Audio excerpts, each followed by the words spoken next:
Friends, good evening. Welcome to my channel English with Pooja. आज का हमारा टॉपिक है लिटरेचर।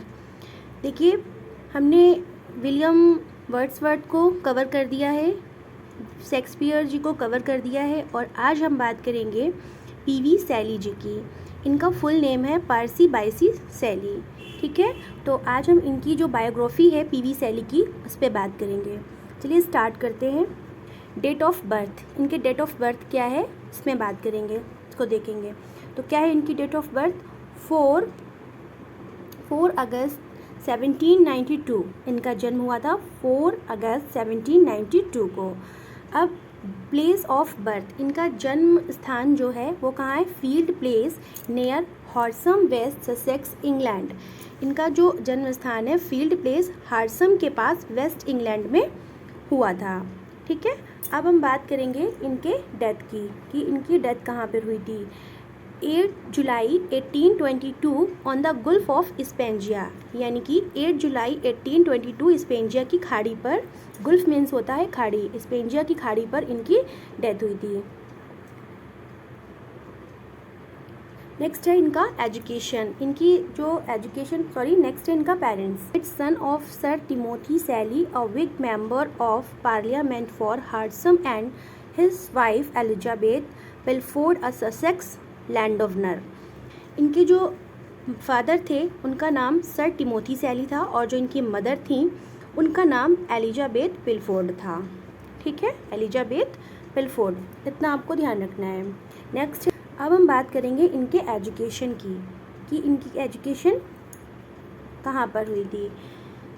इन 1802 इनकी एजुकेशन 1802 से स्टार्ट हुई थी। He entered the Syon House Academy of Brentford, Middlesex.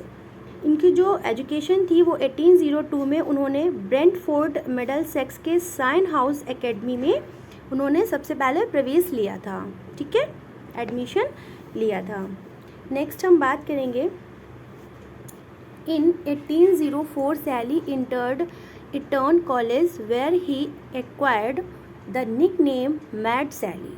On 10 April 1810 he matriculated at University College Oxford.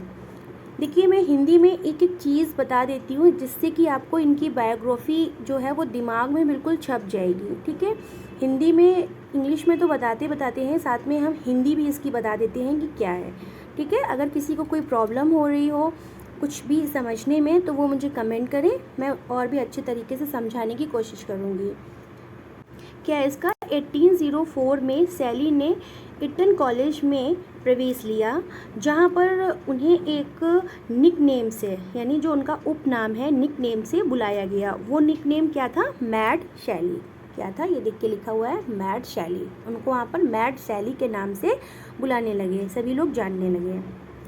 Next है spouse. Spouse means होता है हस्बैंड या वाइफ का नाम। तो इनके वाइफ का क्या नाम था इस पर बात करेंगे। इनकी जो वाइफ थी, इनकी 2 वाइफ थी। एक का नाम था हैरियट ब्रेस्टबुक और दूसरी थी मैरी गॉडविन। बहुत अच्छे से नाम को ध्यान रखिएगा, ये नाम पूछे जाते हैं पेपर में। आइए अब हम बात करते हैं ऑथर के लाइफ की। इनके लाइफ में क्या क्या हुआ आगे इसमें हम बात करेंगे, तो इससे हमें जो इनकी बायोग्राफी है वो और भी अच्छे से समझ में आ जाएगी। Shelley, one of the romantic poet of younger generation, is the best known for his lyrics and revolutionary spirit. क्या है इसका? इसमें बोल रहे हैं कि जो युवा पीढ़ी के जो रोमांटिक कवियों में से एक जो शैली है, शैली को उनके गीतों और क्रांतिकारी भावना के लिए जाना जाता था। ठीक है, नेक्स्ट क्या है? नेक्स्ट बोला जा रहा है इन 1808 he began his studies at Eton College, the boys' boarding school. He was mercilessly bullied by his classmates for his eccentric ways and dainty appearance. इसमें बोल रहे हैं कि 1804 में उन्होंने जो बॉयज़ बोर्डिंग स्कूल था उसमें इटेन कॉलेज में, जो boys boarding school eaten college में अपनी पढ़ाई स्टार्ट की। ठीक है। उनके विलक्षण और तौर तरीके और आकर्षण रंग रूप के कारण उनके जो क्लासमेट थे, उनके साथ जो क्लास में पढ़ते थे, वो उन्हें बहुत बेरहमी से धमकाया करते थे। उनका जो रंग रूप था वो एक लेडीज़ जैसा लगता था, लेडी जैसा लगता था, ठीक है। एक उनका जो रंग रूप था वो एक लेडी जैसा लगता था। उनके जो काफ़ी फेयर था उनका कलर, और बहुत लंबे लंबे कर्ली हेयर थे उनके। तो इस वजह से उनके जो क्लासमेट थे वो उनको धमकाया करते थे, उनको चिढ़ाया करते थे, ठीक है। इसीलिए उनको एक उपनाम के नाम से बुलाने लगे थे वो लोग। इनको एक निक नेम दे दिया था, क्या था, मैड सैली। ओके, यहाँ तक आपको समझ में आया। आगे देखिए, on 10 April 1810 he enrolled at University College Oxford. He was indifferent toward his study and barely attended class. Instead, he wrote his first novel, Jastrowgy, and book of suggestive poetry. यहाँ पर ये बोल रहे हैं कि 10 अप्रैल 1810 को 10 में उन्होंने यूनिवर्सिटी कॉलेज ऑक्सफोर्ड में एडमिशन ले लिया था। कब ले लिया था? 10 अप्रैल। ये डेट जो है आपको ईयर और डेट दोनों याद रखनी है, जिसमें से डेट इतनी इंपॉर्टेंट नहीं है जितनी कि ईयर इंपॉर्टेंट है। ये पेपर में बार बार पूछे जाते हैं कि यूनिवर्सिटी कौन सी यूनिवर्सिटी कॉलेज में उन्होंने एडमिशन लिया था और किस समय लिया था, क्या टाइम था, वो ईयर कौन सा था, तो इस तरीके से पूछे जाते हैं। तो आपको ये ध्यान में रखना है। तो क्या था, 10 अप्रैल 1810 में उन्होंने यूनिवर्सिटी कॉलेज ऑक्सफोर्ड में एडमिशन ले लिया था। वो अपनी पढ़ाई के लिए बहुत उदासीन थे, ठीक है, बहुत ज़्यादा उदासीन थे। मुश्किल से कुछ ही क्लास अटेंड करते थे, वो कम क्लास ही अटेंड करते थे वो, क्योंकि उन्होंने अपना एक पहला उपन्यास जो उनका था जस्ट्रॉजी जो था, और विचारोत्तक कविताएँ भी जो बुक्स थी वो लिखा करते थे, ठीक है। जो फर्स्ट 1810 में तो इन्होंने एडमिशन लिया था, यूनिवर्सिटी ऑक्सफोर्ड में एडमिशन लिया था। और 1811 में क्या हुआ था, 1811 में उन्होंने अपना दूसरा नॉवेल कौन सा है, दूसरा नॉवेल है सेंट इरविन, पब्लिश कराया था। और इसके बाद एक नॉवेल और है, वो क्या है, द रेसिक्रूशियन, एंड दूसरा नॉवेल है, एक और नॉवेल था नेसेसिटी ऑफ एथिज्म। ये जो दो पुस्तिका पम्पलेट थी, उसके जो लेखक तत्व को अस्वीकार करने के लिए, मतलब उन्होंने अस्वीकार कर दिया था। अस्वीकार करने से इनकार करने पर उन्हें 25 मार्च को, यानी 25 मार्च को 1811 को डीन जॉर्ज रोल्वे द्वारा उनके जो फ्रेंड थे हॉग के साथ ऑक्सफोर्ड से निकाल दिया गया था, ठीक है। जो ये वाली जो पुस्तिका उन्होंने लिखी थी, इस वजह से उन्होंने इसको अस्वीकार करने से इनकार कर दिया था, इसलिए 25 मार्च को 1811 को डीन जॉर्ज रोल्वे द्वारा उनके जो फ्रेंड थे हॉग के साथ ऑक्सफोर्ड से निकाल दिया गया था, ठीक है। इसके बाद हम बात करेंगे 4 months after being expelled on 28 August 1811 में he the 19-year-old Shelley eloped to Scotland with the 16-year-old Harriet Westbrook. इसमें क्या बोल रहे हैं, यहाँ पर ये बता रहे हैं, बोल रहे हैं कि वहाँ से निकाले जाने के 4 महीने के बाद, आफ्टर 4 months निकाले जाने के 4 महीने के बाद 28 अगस्त 1811 को 19 ईयर के जो सैली थे जब, और 16 ईयर की हैरियट ब्रेस्ट बुक थी, जो कि इनकी पहली बीवी थी, उनके साथ ये स्कॉटलैंड के से भाग गए थे, यानी उनको लेकर के चले गए थे। कितने ईयर के थे, 19 ईयर के सैली थे, और 16 ईयर की इनकी वाइफ हैरियट ब्रेस्ट बुक थी। तो ये स्कॉटलैंड चले गए थे, ठीक है, ये उनको लेकर के वहाँ से चले गए थे, वहाँ से भाग गए थे, इलोप हो गए थे, ठीक है। नेक्स्ट पॉइंट है, in 1813 he self published the long poem Queen मैब।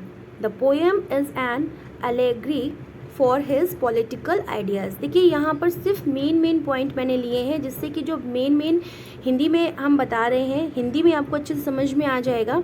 तो जो मेन टॉपिक है वही हमने यहाँ पर लिए हैं, बस जो पेपर में बहुत ज़्यादा बार पूछे जाते हैं। अगर इतना ही आपने कवर कर लिया तो इनसे ही कम से कम कुछ नहीं तो 20 या 25 क्वेश्चन इससे ही बन जाते हैं कि वो कब इलोप हुए थे, किसके साथ इलोप हुए थे, किस ईयर में हुए थे, और जब इलोप हुए थे तो वो कौन सा कितने ईयर के थे, 19 ईयर के थे, और उनकी जो वाइफ थी हैरियट वेस्टब्रुक थी जो, वो कितने ईयर की थी। इस तरीके के क्वेश्चन बहुत सारे बन जाते हैं। तो इसलिए जो ये पॉइंट हैं वो आप बहुत ही आराम से और ध्यान से इन्हें पढ़िएगा, तभी समझ में आएंगे। ठीक है, पता नहीं ये क्या हो रहा है बार बार इसमें। चलिए नेक्स्ट पॉइंट है इसका, on 13 December 1816, barely 3 weeks after Harriet's body was recovered, Sally and Mary Godwin were married. Sorry, ये तो मैंने बताया ही नहीं, फिफ्थ वाला। In 1813, he self-published the long poem Queen Mab. The poem is an allegory for his political ideas. यहाँ पर ये बता रहे हैं 1813 में उन्होंने एक अपनी लॉन्ग पोएम क्वीन मैब, उनकी लॉन्ग पोएम, अब देखो यहाँ पर आगे कि उनकी जो लॉन्ग पोएम थी वो उसका क्या नाम था, तो यहाँ पर आगे लॉन्ग पोएम का नाम क्या था, क्वीन मैब था। ठीक है, तो इस तरीके के क्वेश्चन बनते हैं, इसलिए हमने उनको एक point as a point note करके दिया है। ठीक है, तो आप अगर पॉइंट में बेस में भी पढ़ेंगे तो भी आपको बहुत अच्छे से याद हो जाएंगी चीज़ें। ठीक है, तो अगर जैसे क्वेश्चन आते हैं, पूछे जाते हैं, तो आपको आंसर बहुत ही आसानी से आ जाएगा याद। तो चलिए, इनकी लॉन्ग पोएम क्या थी, 1813 में उन्होंने लॉन्ग पोएम को पब्लिश कराया था और इसका क्या नाम था, क्वीन मैब। उन्होंने खुद ही पब्लिश कराया था। ठीक है, नेक्स्ट है, और जो ये पोएम थी वो उनके पॉलिटिकल आदर्शों का एक स्वरूप थी। ठीक है, पॉलिटिकल आदर्शों का एक स्वरूप थी। नेक्स्ट पॉइंट है, on 30 December 1816, barely 3 weeks after Harriet's bodies was recovered, Sally and Mary Godwin were married. यहाँ पर कह रहे हैं कि 30 दिसंबर को 1816 को 13 दिसंबर 1816 को उनकी जो पहली वाइफ थी हैरियट, जो उनकी पहली वाइफ थी हैरियट की जो डेड बॉडी थी वो बरामद होने के बाद 3 वीक के बाद सैली और मैरी गॉडविन की शादी हो गई थी। यानी बोल रहे हैं कि 13 दिसंबर 1816 को उनकी जो पहली वाइफ थी हैरियट, उनकी डेड बॉडी यानी कि वो ख़त्म हो गई थी, मर गई थी, उनकी डेथ हो गई थी। तो उनकी जो डेड बॉडी जब बरामद हुई थी तो उसके 3 वीक के बाद, बस 3 वीक के ही बाद सैली ने एक मैरिज और की थी, और किससे की थी, मैरी गॉडविन से शादी कर ली थी। ठीक है, इसीलिए ऊपर बताया गया था, ऊपर अभी बताया था ना कि उनकी 2 वाइफ थी। ठीक है, तो जो दूसरी वाली, जो पहली वाली जब उनकी ख़त्म हुई थी उसके 3 हफ्ते के बाद ही उन्होंने दूसरी शादी मैरी गॉडविन से कर ली थी। आया पॉइंट वाला, यहाँ पर क्लियर हो गया। देखिए नेक्स्ट, देखिए, on 8 July 1822, less than a month before his 30th birthday, Sally drowned in a sudden storm on the Gulf of Spangia while returning from Leghorn to Larissie in his sailing boat.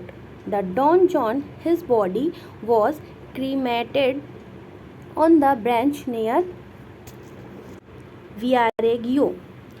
क्या है इसमें, 8 जुलाई 1822 को अपने 30वें जन्मदिन जब इनका 30वां जन्मदिन से 1 महीने से भी कम समय से पहले सैली अपनी बोट जो उनकी बोट का नाम था डॉन जॉन में लेगॉर्न से लैरिसी लौटते समय, ठीक है, लेगॉर्न से लैरिसी लौटते समय स्पेंजिया की जो गुल्फ थी, स्पेंजिया की जो खाड़ी थी, वहाँ पर अचानक तूफान आ जाने की वजह से वो डूब गए और उनकी वहाँ पर मौत हो जाती है।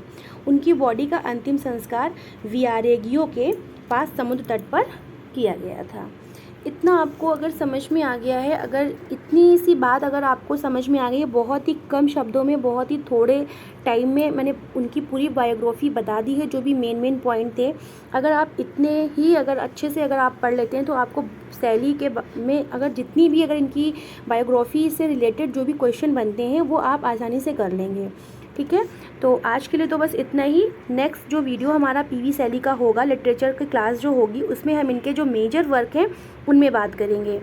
तो आज के लिए बस इतना ही, मिलते हैं अपने नेक्स्ट वीडियो में। अगर आपको मेरी वीडियो अच्छी लगी हो तो प्लीज़ लाइक करें, शेयर करें एंड कमेंट करें। Thank you for watching my video. Bye bye.